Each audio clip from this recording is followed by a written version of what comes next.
할렐루야. 이 세상을 사는 사람들 여러 종류가 있지만 크게 두 부류로 간추릴 수 있습니다.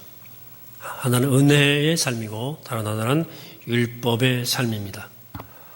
오래전 셰익스피어는 베니스의 상리란 희극을 통해서 율법의 삶이 가져다 주는 허망한 결과를 우리에게 아주 적나라하게 보여준 적이 있죠. 줄거리 대략 이렇습니다. 옛날 베니스에 자신의 친구 마시니오를 목숨처럼 사랑했던 안토니오라고 하는 상인이 있었습니다. 근데 마시니오에게 청혼을 위한 돈이 필요했어요. 안토니오가 빌려주고 싶었지만 현금이 당장 없었습니다. 그래서 고리대금업자 샤일록을 찾아가죠. 샤일록은 평상시에 안토니오와 매우 사이가 안 좋았던 그런 사람이었어요. 그래서 돈을 빌려주시는 대신에 안토니오의 살 한 근을 담보로 요구했습니다. 목숨을 요구하기에는 그 액수가 너무 적었기 때문입니다. 당시 수술 기술로는 살 한 근 떼어낸다면 살 길이 없었어요. 안토니오는 돈을 빌렸는데 자신의 전 재산이 실려있는 배가 돌아오지 못하면서 곤경에 처합니다. 돈을 갚을 길이 없어졌어요. 결국 법정에 섰습니다. 아무리 사정해보아야 소용이 없었어요. 샤일록은 살 한 근 떼내라 라고 주장합니다. 계약서상 정당한 요구예요. 이 샤일록의 말을 가만히 듣던 재판관이 드디어 이렇게 판결을 내립니다. 좋다. 허락한다. 살 떼라. 그러나 조건이 있다. 피를 한 방울도 흘려서는 안 된다. 계약서에 피를 흘린다는 말은 없지 않느냐 라고 판결합니다. 이 재판관이 바로 마시니오의 약혼녀였죠. 결국 샤일록은 재판에서 지고 맙니다. 물론 돈도 돌려받을 수 없었습니다. 이 땅에서 누구도 완벽하게 율법을 지킬 수 없기 때문에 율법적 삶을 살면 그 해가 결국은 자기에게 돌아옵니다. 율법적 삶을 사는 사람에게 삶은 다른 사람에게 해를 끼칠 뿐만 아니라 자기의 삶에도 해를 몰고 옵니다. 여러분, 산상수훈 마태오 5, 6, 7장이죠. 이 산상수훈은 하나님의 나라를 사는 사람들의 특징에 대해 주님이 계속 말씀하고 계셔요. 이 앞절도 맹세하지 말아라. 무슨 말이냐면 하나님의 나라의 사람은 맹세할 필요가 없다는 거예요. 언제나 정직하고 언제나 신실하니까 굳이 힘줄 필요 없다. 이게 하늘나라의 사람이다. 오늘 본문에 와서 예수님은 또 천국 백성의 중요한 특성 하나를 말씀하십니다. 그것은 은혜를 아는 삶이에요. 참으로 구원받은 사람들의 삶에 나타나는 뚜렷한 특징이 있는데 그것은 바로 은혜라고 하는 겁니다. 만일 누군가가 구원받았다고 주장을 하는데 그 삶에 은혜가 전혀 보이지 않는다. 그 사람의 구원은 가짜입니다. 머리로만 얻은 구원입니다. 참으로 구원받은 사람들의 삶 속에는 은혜가 흘러요. 은혜가 녹아 있어요. 주위 누구를 만나든 누구를 대하든 항상 은혜가 넘칩니다. 그러면 도대체 은혜로운 삶이란 어떤 삶일까 하는 데에서 오늘 예수님께서 본문에서 아주 구체적인 예를 들어서 은혜의 바탕을 둔 삶에 대해서 가르쳐 주십니다. 오늘 본문은 하나님 말씀대로 한번 살아보려고 했던 사람들은 한 번쯤 고민이 되었을 말씀입니다. 어떻게 오른뺨을 치는 사람에게 왼뺨을 내어주고 속옷을 달라는 사람에게 겉옷까지 주며 오리만 가져가 오는 사람에게 심리까지 가는 삶을 살 수 있을까? 바로 이 구절 때문에 사람들은 산상수훈은 그저 도달해야 할 이상쯤으로 생각합니다. 또 이 말씀을 실제 적용하는데 포기하는 사람들이 있어요. 또 어떤 사람들은 이 말씀이 있는 그대로 지켜보려고 합니다. 그런데 그들은 그래 심리 한번 가보지. 그런데 심리까지만이에요. 그 이상은 안 되고 못합니다. 자, 그러면 과연 이 가르침의 핵심은 무엇일까 하는 거죠. 주님 이 말씀을 통해서 우리에게 가르쳐 주시려고 하는 핵심적인 레슨은 은혜가 녹아있는 삶의 모습이에요. 이렇게 살아야 은혜 받은 사람의 삶이야. 예수님은 이런 사람의 특징을 두 가지로 말씀하십니다. 첫째는, 첫 번째 특징, 복수하지 않는 거예요. 나에게 해를 끼친 사람에게 복수하지 않는 것이 은혜를 아는 삶의 모습이라는 거예요. 그런데 바리새인들이 중요하게 여겼던 율법 가운데 하나가 바로 보복의 율법이었어요. 그들은 구약의 몇 구절을 들어서 보복의 율법을 만들었습니다. 그중 가장 중요하게 여겼던 구절이 바로 출애굽기 21장 24절이에요. 눈은 눈으로, 이는 이로, 손은 손으로, 발은 발로, 된 것은 된 것으로, 상한 것은 상함으로, 때린 것은 때림으로 갚을지니라. 하나님이 왜 이 말씀을 주셨을까요? 이 말씀은 반드시 적극적으로 복수하라는 말씀인가요? 바리새인들은 그렇게 받아들였지만 사실은 안 그렇습니다. 하나님이 그런 법을 주셨을 리가 없습니다. 하나님은 우리 약함을 아시기 때문에 서로에게 복수함으로써 생길 수 있는 큰 해에 대해서 염려하신 거예요. 확전이죠. 예를 들어 나는 가만히 있는데 갑자기 누가 가지고 한 대를 날려가지고 이빨 한 대가 부러졌다. 그럼 똑같이 나는 아무 잘못이 없어요. 똑같이 가서 상대편 이빨 하나를 딱 부러뜨리는 것으로 화가 풀립니까? 그렇지 않다는 거예요. 인간은 그 이상을 원한다는 거예요. 보복은 그 이상을 원하는 거예요. 하나님이 이런 우리의 마음을 아시는 거예요. 여러분 사실은 큰 싸움도 따지고 들어가 보면, 파고 들어가 보면 얼마나 사소한 일에서부터 시작되는지 모릅니다. 아이 싸움이 어른 싸움 된다는 말도 있는 것처럼 아이들끼리 투닥거리는 싸움이 동네 싸움 되는 거 흔해요. 하나님은 그래서 이 말씀을 주신 거예요. 특별히 약자를 보호하시기 위함입니다. 피해를 입은 그만큼만 하고 그 이상은 안 된다는 거예요. 약자 보호예요. 그러나 바리새인은 이 말씀을 토대로 보복의 법을 만들었어요. 그래서 그들은 복수하고 증오의 삶을 살면서도 자기들은 하나님의 법대로 지킨다고 자랑스럽게 생각했어요. 바로 이러한 상황에서 예수님은 우리에게 이 법을 주신 동기와 이유와 함께 천국 백성은 어떻게 살아야 되느냐 라고 말씀하신 겁니다. 예수님은 이 원리를 설명하시면서 아주 구체적인 네 가지의 예를 들어주십니다. 첫 번째 예는 오늘 본문 39절인데요. 나는 너에게 이르노니 악한 자를 대적하지 말라. 누구든지 내 오른뺨을 치거든 왼편도 돌려대며. 이 말씀에 숨겨진 의미가 있어요. 이 지구상에 사는 사람의 90%는 오른손잡이입니다. 왼손잡이 흔치 않아요.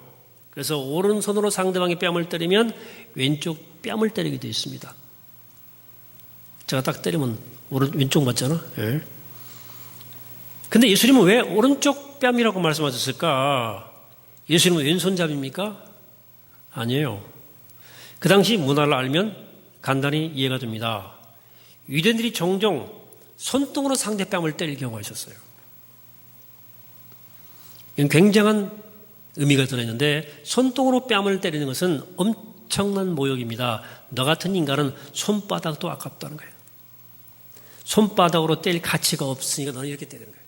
딱 손등으로 때리는 겁니다. 예수님은 우리에게 설령 이런 모욕을 당하더라도 대적하지 말고 오히려 왼쪽 뺨을 돌려대라는 거예요. 자, 예수님은 어떻게 하셨을까? 예수님도 뺨을 맞은 적이 있어요. 요한복음 18장 22절이에요. 이 말씀을 하시며 곁에 섰던 아랫사람 하나가 손으로 예수를 쳐 이르되 내가 대제사장에게 이같이 대답하느냐 하니 아마도 손등으로 무릎뺨을 때렸을 것 같아요. 예수님이 화를 내지 않고 왼쪽 뺨을 내미는 것이 아니고 왼쪽 뺨을 내미는 것처럼 이렇게 말씀했어요. 예수께서 대답하여 하시되 내가 말을 잘못하였으면 그 잘못한 것을 증언하라. 바른 말을 하였으면 네가 어찌하여 나를 치느냐 하시더라. 더 때려라고 하신 것이 아니라 지금 화를 내지 않고 조용히 타이르시는 거예요. 그러니까 왼쪽 뺨을 내밀어라는 예수님 말씀은 해석을 잘 할 필요가 있겠습니다. 그러나 바리새인들은 누가 오른뺨을 때리면 왼뺨을 얼른 들이대면서 더 때려보라고 그랬어요. 때려봐. 한 대를 또 진짜로 딱 탁 때리면, 그래서 때리면 오른뺨을 또 내밀면서 때려봐. 정말 세 번째 딱 때리면 그 다음에는 상대방을 거반 죽여놨습니다. 예, 복수한 거죠. 때려봐, 때려봐. 이 말씀 그런 뜻이 아니에요. 예수님 누군가 우리를 치욕적으로 모욕했을지라도 그들에게 끝까지 관대하라. 네가 은혜를 아는 자의 삶을 보여줘라. 상대가 잘못 처신해서 너에게 보복의 권리가 충분히 있다 할지라도 그 권리를 포기하라. 그리고 관대함을 베풀어 줘라. 이것이 바로 오른뺨을 치거든 왼쪽 뺨을 돌려대라는 말씀의 진정한 의미입니다. 예수님 말씀의 두 번째 이해는 불의에 대한 건데요. 40절입니다. 또 너를 고발하여 속옷을 가지고자 하는 자에게 겉옷까지도 가지게 하며, 이 말씀 역시 이스라엘 풍습을 알아야 이해가 쉽게 됩니다. 이스라엘 사람들이 입은 속옷은 오늘 우리의 겉옷과 같은 거예요. 그러면 겉옷은 외투 같은 거예요. 하나 더. 특별히 구약에 보면 겉옷은 율법에 의해서 보호를 받았습니다. 출애굽기 22장 이런 말씀이 있어요. 네가 만일 이웃의 옷을 전당 잡거든 해가 지기 전에 그에게 돌려보내라. 그의 것이 유일한 옷이라. 그것이 그의 알몸을 가릴 옷인즉 그가 무엇을 입고 자겠느냐. 그가 내게 부르짖으면 내가 들으리니 나는 자비로운 자임이니라. 이런 말씀 때문에 바리새인들은 겉옷을 저당 잡히는 것을 싫어했습니다. 왜냐하면 겉옷을 저당 잡으면 기운이 떨어지는 밤 사이에 밤 동안에 옷을 다시 돌려줘야 돼요. 그러면 아침 되면 또 옷을 또 가서 받아와야 됩니다. 그러니까 하루 종일 왔다 갔다 주고받다가 시간 다합이에요. 그래서 겉옷은 말고 속옷 내놔. 이렇게 한 거예요. 속옷은 못 가져가요. 이런 문화 속에서 주님 우리에게 누가 너한테 속옷 내놔 그러면 겉옷, 외투에 대한 권리까지 포기하라는 말씀이에요. 비록 외투는 율법의 보호를 받지만 우리 천국 백성은 이웃과의 관계에서 보호받을 너의 권리까지도 포기할 수 있어야 한다는 거예요. 이것이 바로 은혜를 아는 천국 백성이 가져야 될 마음의 태도라는 거예요. 세 번째, 예수님께서는 사실은 이 강제인 노역에 대한 말씀을 하시는데 로마 병사나 장교들은 자신의 보호 아래 있는 사람들을 강제로 부릴 수 있었어요. 짐을 2km까지는 지고 가게 할 수 있었어요. 이것이 로마 병사들이 아무 죄도 없는 시온을 잡아서 예수 십자가를 대신 지게 했던 이유예요. 그 당시 흔한 일이었습니다. 그런데 유대인들이 이게 너무 못마땅했어요. 싫었어요. 그래서 로마 군병들이 시키면 억지로 하긴 했지만 2km 이상, 즉 5리 이상은 절대로 안 갔습니다.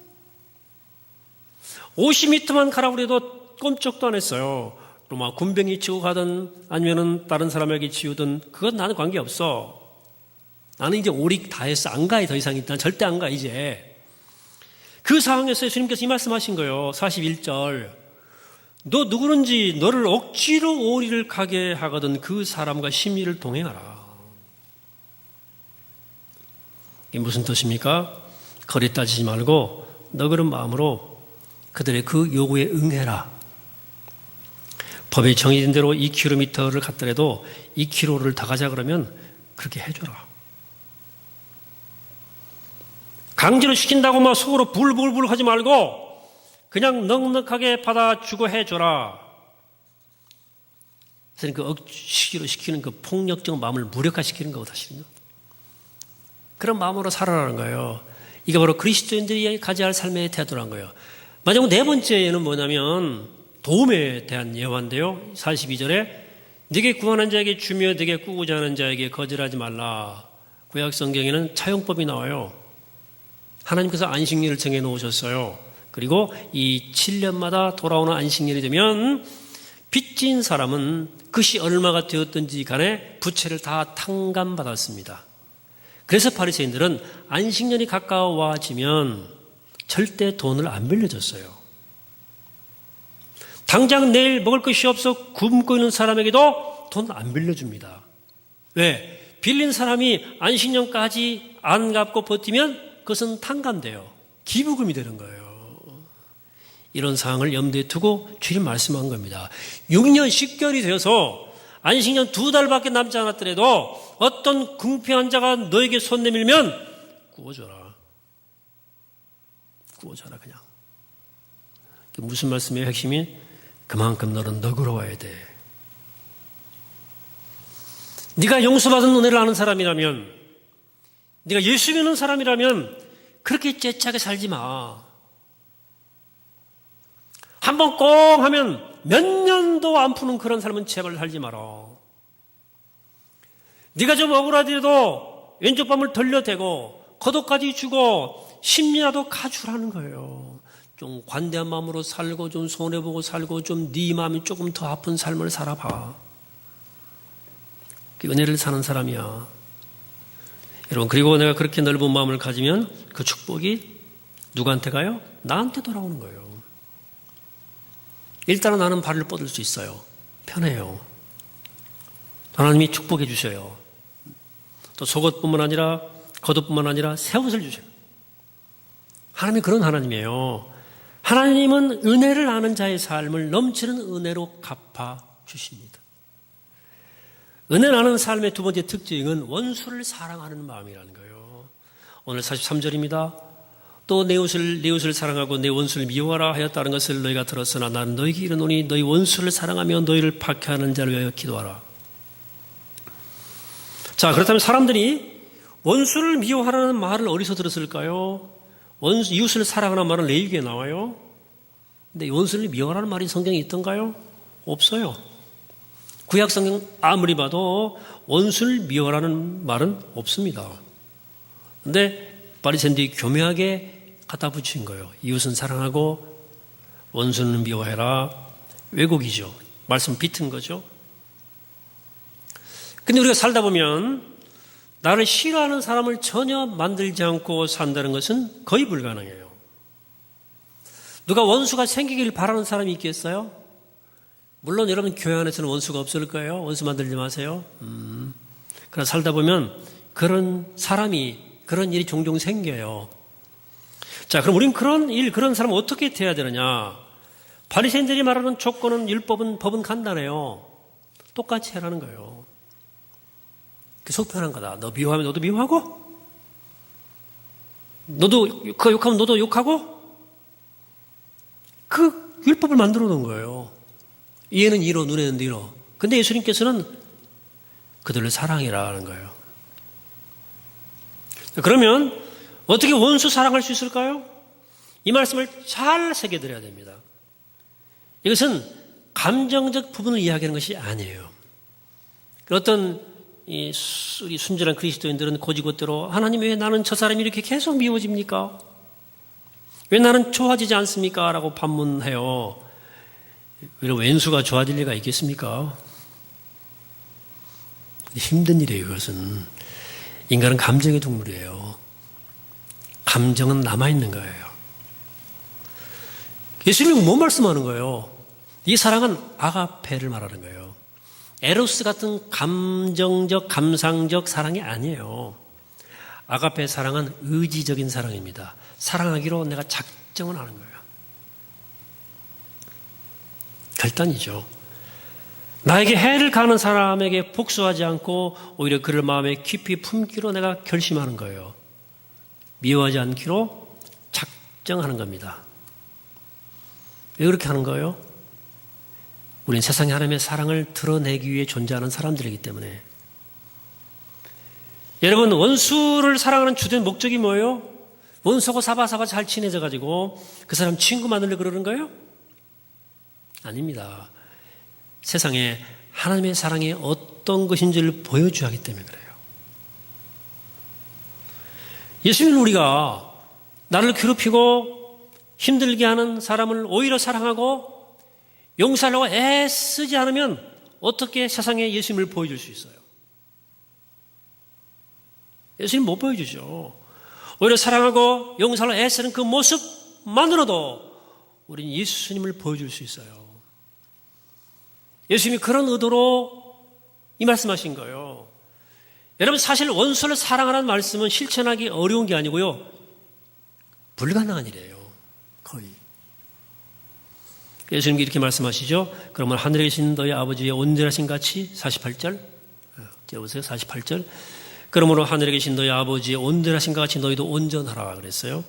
이 온전은 완벽을 뜻하는 말이 아닙니다. 온전은 성숙을 말하는 거예요. 푹 익은. 그렇죠? 이 무슨 말이에요? 우리의 신앙이 성숙하지 않으면 복수 안 할 수 없습니다. 원수 안 갚을 수 없습니다. 우리가 미숙하면 원수는 절대로 사랑할 수 없어요. 누구의 계명을 지킬 수 있어요? 성숙한 사람이에요. 바로 신앙이. 은혜의 삶을 아는 사람이에요. 성숙한 사람, 신앙이 어른된 사람만이 원수를 사랑할 수 있습니다. 내가 나이가 많이 먹었어. 교회 나온 지 10년, 20년, 30년 넘었어. 그래도 계속 누군가를 향해서 막 복수의 칼날을 갈고 있고, 누군가 나한테 해코지 하면 나는 반드시 되갚아줘야 되고, 나를 미워하는 사람에게 똑같이 맞서야 한다면 여러분들의 신앙은 아직 어린아이인 거예요. 미숙한 밑바닥에 있는 거예요. 은혜를 모르는 거예요. 여러분들이 아무리 기도를 잘하고, 여러분들이 아무리 봉사를 잘하고, 여러분들이 아무리 모태신앙으로 해도 그게 여러분들 신앙의 척도예요. 그게 성숙의 기준이에요.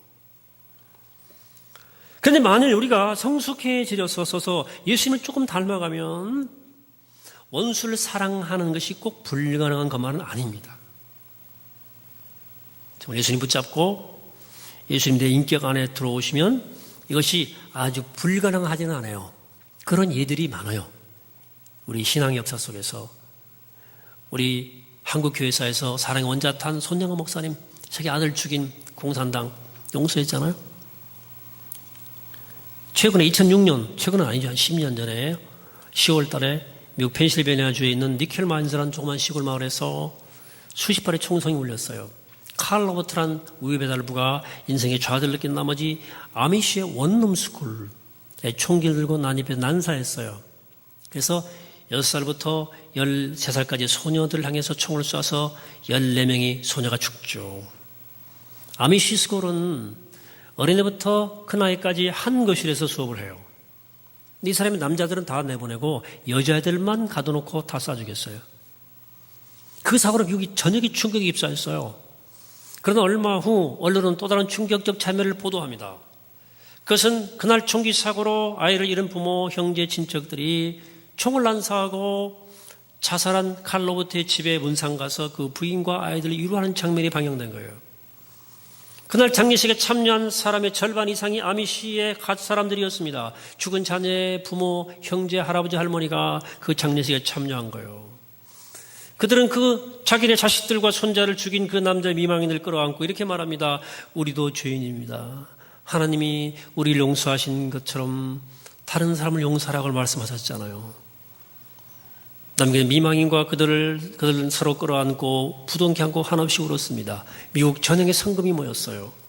아미시 사람들은 학교를 옮기는 데 필요한 비용 일부 보상금을 제외하고 성금의 절반 이상을 그 미망인에게 주었습니다. 이게 미국 전역에 전 세계에 보도됐어요. 아미시가 누구죠? 문명을 거부한 사람들로 알려져 있어요. 그들은 차를 안 타고 지금도 마차를 탑니다. 19세기식으로 전기를 안 써서 등불을 켜고 살아요. 이게 반문명이죠. 카운터 컬처 하는 사람들이죠. 옛날 옷 입고요. 근데 문제는 철저한 신앙인들이에요. 그래서 그들이 원래는 마틴 루터 종교대회 당시에 루터의 개혁이 미흡하다고 소리쳤던 사람이에요. 그래서 아기 세례도 반대하고요. 구원받고 자기가 예수 모르는데 어떻게 아기 세례 주느냐 막 제세례파들이에요. 이 사람들이 로마 카톨릭에 미움받고 루터파에게 미움받고 칼빈파에게 미움받아가지고 수백만 명이 죽었습니다. 역사 속에서 그들이 박해를 피해서 미국까지 간 거예요. 여기저기 그 카운티에 모여서 마을을 이루고 사는 거예요. 아미시. 근데 그들이 특별히 산상순을 그대로 실천하려고 애를 쓴 공동체. 이게 산상순 공동체입니다. 그리고 그들은 마침내 원수를 사랑하는 삶을 세상에 보인 거예요. 그로부터 이 아미시 총격 사건이 있은 다음부터 정확히 6개월 후에 버지니아 공도에서 총격 사건이 일어나요. 한국인 조승희 씨가 무려 32명의 무고한 학생들을 쏴 죽인 거죠. 한국이 난리가 났습니다. 여러분 다 기억하시죠? 2007년도. 왜? 미국 사람들이 한국인을 해코지 할까 봐. 얼마나 불안한지 몰라요. 32명 쏴 죽였으니까. 아무 일 일어나지 않았습니다. 그래서 미국인들이 성숙했다기보다는 바로 6개월 전 아메시 사람들이 보여주었던 그 교훈이 미국인들의 뇌리에 남아있었던 거예요. 이 아메시 공동체 사람들의 사랑 용서의 교훈 레슨이 바로 한국 사람들을 보호했던 겁니다. 고마운 사람들이에요. 여러분, 오늘은 8.15 광복주의를 앞에 두고 드리는 평화통일 기도주일입니다. 한반도의 분단을 흔히 삼중 분단이라고 말해요. 삼중. 1945년 8월 15일에 해방과 동시에 38선이 그어집니다. 미소위에서 영토의 분단이 이루어져요. 그로부터 3년 뒤인 1948년 8월 15일 대한민국 정부 수립, 9월 9일 조선민주주의인민공화국 수립, 이게 체제 분단입니다. 그리고 1950년 6월에 6.25 전쟁이 일어나 3년 동안 치열하게 전쟁을 치르고 나서 정전 상태에 들어갑니다. 지금은 정전 상태죠. 이것을 정서의 분단이라, 마음의 분단이라고 말합니다. 이 가운데 가장 무서운 것이 이 마음의 분단, 정서의 분단이에요. 서로 죽이고 죽인 전쟁의 결과예요. 이 정서 때문에 많은 이 학자들이 독일 통일의 경우와 독일 통일의 경우를 벤치마킹하기 어렵다고 말하는 거예요. 이유는 전쟁 때문에 생긴 미움과 증오, 마음의 분단 때문에 그렇습니다. 제가 주로 칼럼에 썼습니다마는 북한은 신앙적으로 뜨거웠던 동양의 예루살렘이에요. 평양은. 그래 남한에는 해방 후 북한의 공산주의가 들어서면서 신앙의 자유를 위해서 피난 나오는 사람들이 많았어요. 신앙을 이유로.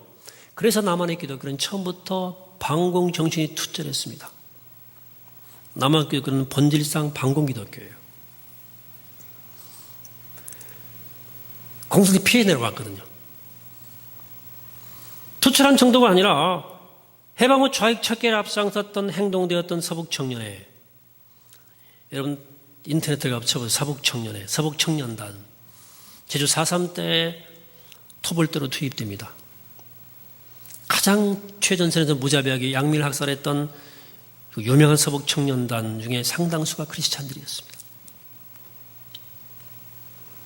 서북 청년단의 본거지가 영락교회였어요. 우리 기독교는 이처럼 남북 분단의 시기에 가슴 아프지만 용서 화해 메신저가 아니라 증오와 대결의 메신저로 살 시절이 있었습니다. 그러나 이제 우리는 이만큼 성숙했어요. 우리 남한 사회는 하나님의 은혜를 경험한 세상입니다. 이제 성숙한 우리는, 우리 그리스도인들은 이제는 용서 화해 메신저로 살아야 됩니다. 우리 하나님의 은혜를 경험한 사람들이에요. 우리는 원수도 사랑해야 하는 사람들입니다. 속았달라면 고독까지 퍼줘야 하는 사람들입니다. 오리 갈 것 심리까지도 가져야 되는 사람들입니다. 왜 그래요? 하나님의 은혜를 알았잖아요. 여러분, 북한이 동족이지 원수이겠습니까?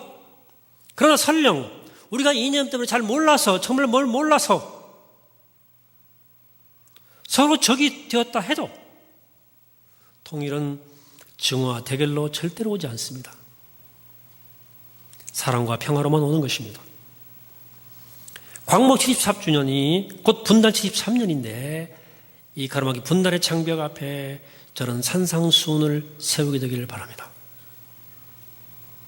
산상수훈을 이 분단된 조국 앞에 세우고 이 분단된 민족 앞에 이 말씀, 하나님 그리스도의 말씀을 앞세워서 사랑으로, 환영으로 이 분단의 벽을 녹여가는 평화의 도구로 우리 모두가 쓰임받게 되기를 이 시간 주 이름으로 간절히 축원합니다. 기도하겠습니다. 거룩하시고 자비로우신 아버지 하나님, 오늘 부족한 저희들 은혜를 아는 사람들로 살기를 다짐합니다. 이웃과의 관계 속에서, 우리 분단된 민족 현실 속에서 은혜를 아는 자답게 용서 화해의 마음으로 막힌 담을 허물고 하늘의 평을 이룰 수 있는 믿음의 사랑, 사랑의 사람, 생명의 사람들에게 축복하여 주옵소서. 주님이 가르치시고 깨워주심을 감사드리옵고 우리를 구원하신 예수 그리스도 이름으로 간절히 기도하옵나이다. 아멘.